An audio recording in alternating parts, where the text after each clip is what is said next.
Welcome to Playback, and thanks for joining us for another chapter of history. I want you to imagine something for a second. A crime so perfect, so complete, that when it's all said and done, the victims are actually blamed for their own murder. Well, that's not just some thought experiment. It really happened. This is the story of the Porajmos, the genocide of the Romani people during World War II. And if you're thinking, I haven't really heard of that, well, there's a reason. It's called the Forgotten Holocaust, and that wasn't an accident. It was a choice. Today, we're going to explain how that choice was made and, more importantly, how it was finally challenged. You see, to really understand the Porajmos, you have to get this one crucial thing. The silence surrounding it wasn't just people forgetting over time. No, this was an active, deliberate erasure from the historical record. Even the name itself is absolutely chilling. Porajmos, and that's pronounced Pariah, is the Romani word for this genocide, and it translates to the devouring. Just let that sink in. The devouring. It's a word that so powerfully captures the feeling of being utterly consumed, of being swallowed whole by a horror so vast that nothing is left behind. The scale is just staggering. We're talking about at least 500,000 Romani men, women, and children murdered. But the crime didn't stop there. When the world came together to seek justice at the Nuremberg Trials, those 500,000 victims were almost completely ignored.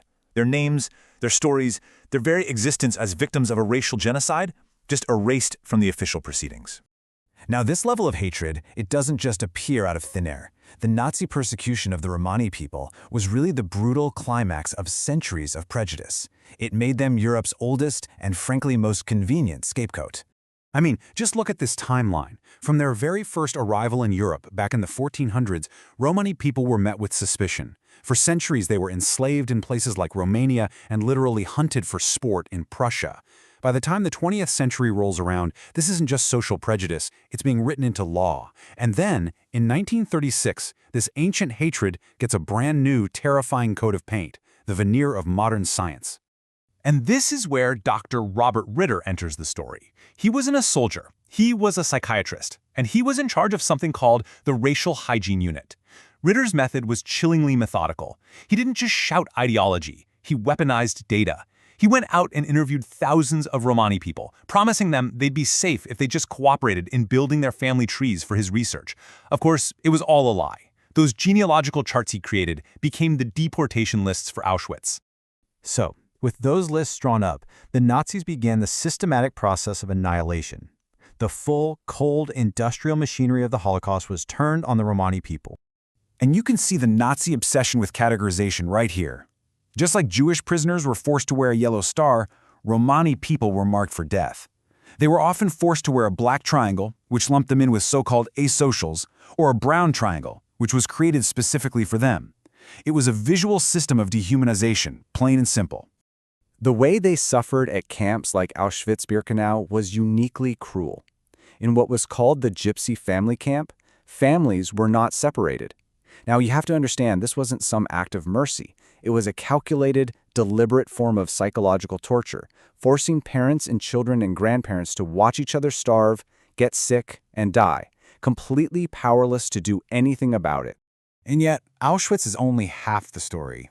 In Eastern Europe, the murders were far more intimate and far less documented.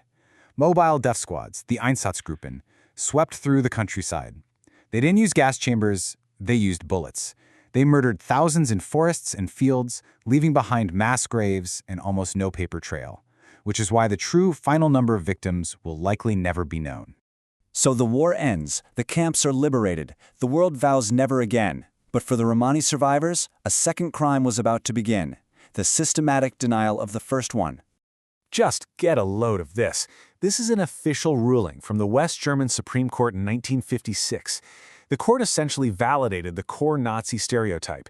It ruled that rounding up and deporting Romani people, well, that wasn't racial persecution. No, it was just a legitimate police measure to prevent crime.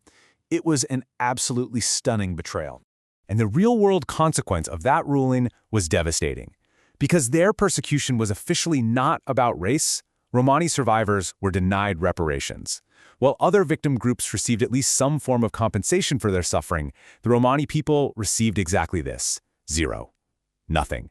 Their trauma was legally and financially invalidated. The fallout was just awful. No money, no official apologies for decades.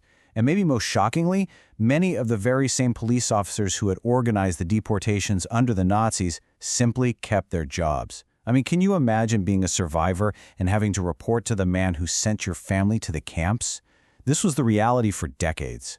But silence, no matter how entrenched it is, can't last forever.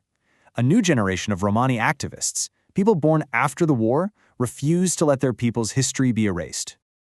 The fight started building in the 1970s, but it all came to a head in 1980. Romani activists staged a hunger strike at the Dachau concentration camp memorial, a really powerful symbolic act.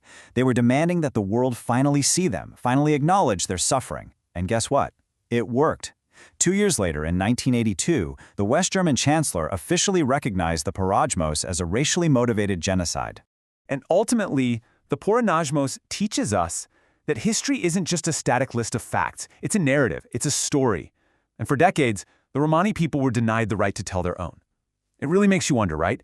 What other stories are still missing from our history books? Let us know what you think down in the comments. At the end of the day, this whole story is about remembering. It's about restoring the dignity that was stolen for the 500,000 men, women, and children who were devoured.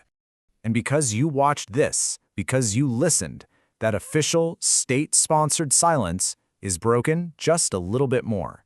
If you believe these forgotten stories really need to be told, please hit that subscribe button and help us dig up the history they didn't teach you in school. This is Playback, and I'll see you in the next chapter of history.